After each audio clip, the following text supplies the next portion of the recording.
നിങ്ങളുടെ ഒരു intercaste marriage അല്ലേ, മാരേജ് ആയിട്ടുള്ള ഇന്റർകാസ്റ്റ് അല്ലേ, അപ്പൊ വീട്ടിൽ ഇതൊക്കെ എങ്ങനെ അക്സെപ്റ്റ് ചെയ്തേ? ലവ് തുടങ്ങിയപ്പോ തന്നെ ഫർവാന്റെ വീട്ടിലും സ്മൃതിയുടെ വീട്ടിലും അറിയായിരുന്നു ലവ്?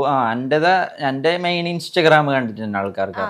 അതായത് കുറെ എത്ര നമ്മൾ സ്റ്റാർട്ടിങ് ടൈം തന്നെ സ്റ്റോറി എല്ലാം കണ്ടിട്ട് ഞങ്ങൾ മണാലിയല്ലേ പോയിട്ടുണ്ടായിരുന്നു. അപ്പൊ ആ ഒരു ടൈം ഞാൻ സ്റ്റോറി ഇട്ട്, അതായത് മണാലി പോയിട്ട് 1 വർഷം കഴിഞ്ഞിട്ടാണ് ഇട്ടത്. പക്ഷെ കുറെ ആൾക്കാർക്ക് അറിഞ്ഞിനി ഇതെല്ലാം കണ്ടിട്ട്. പിന്നെ കുറച്ച് കഴിഞ്ഞിട്ട് നമ്മ ഒന്നിച്ച് താമസിക്കാൻ തുടങ്ങി. ഇപ്പൊ എത്ര, ഒരു 3 വർഷമായില്ലേ? 3 വർഷമായിട്ട് ലിവിങ് ഉണ്ട്. അപ്പോ ഫർവാന്റെ വീട്ടിൽ അറിയായിരുന്നോ? അറിയോ? എന്റെ ഉമ്മാക്കെല്ലോ അങ്ങനെയല്ല, ഇവരവിടെ ഒരു ഫംഗ്ഷൻ പോലെ വെച്ചു, നമ്മൾ അങ്ങനെ രജിസ്റ്റർ ചെയ്തില്ല എന്ന് മാത്രം. നമ്മൾ മനസ്സുകൊണ്ട് നമ്മൾ മാരീഡ് ആണ്, പേപ്പറിൽ വന്നില്ല എന്ന് മനസ്സിലായി. അല്ല, അതപ്പൊ എങ്ങനെ അക്സെപ്റ്റ് ചെയ്തേ? വീട്ടുകാരെങ്ങനെ അക്സെപ്റ്റ് ചെയ്തേ? എന്റെ സൈഡ് ഒന്നും സീനില്ലല്ലോ, ഇവളെ സൈഡല്ല. ഓക്കെ, എന്റെ സൈഡ് ഫാമിലി കുറച്ച് ഇഷ്യൂ ഉണ്ടായിന്. ഉമ്മാക്ക് ഓക്കെ, ഉമ്മാനോട് ഞാൻ ഫസ്റ്റ് സ്റ്റാർട്ടിങ്ങേ പറഞ്ഞു ഇങ്ങനെ ലവ് ഉണ്ട്. ഉമ്മാക്ക് ആദ്യം അറിയും, ഉമ്മാനോടൊന്നും മറച്ചൊക്കെയല്ലോ. പിന്നെ അത് കഴിഞ്ഞിട്ട് പിന്നെ പെങ്ങന്മാർക്കെല്ലാം അറിഞ്ഞു. അപ്പൊ ആ ഒരു ചെറിയൊരു സീൻ ഉണ്ടായിരുന്നു. പിന്നെ കുറച്ച് കഴിഞ്ഞിട്ട് എല്ലാവർക്കും നോർമലായി. പിന്നെ നമ്മ ഇപ്പൊ അങ്ങോട്ട് നാട്ടിൽ പോവും.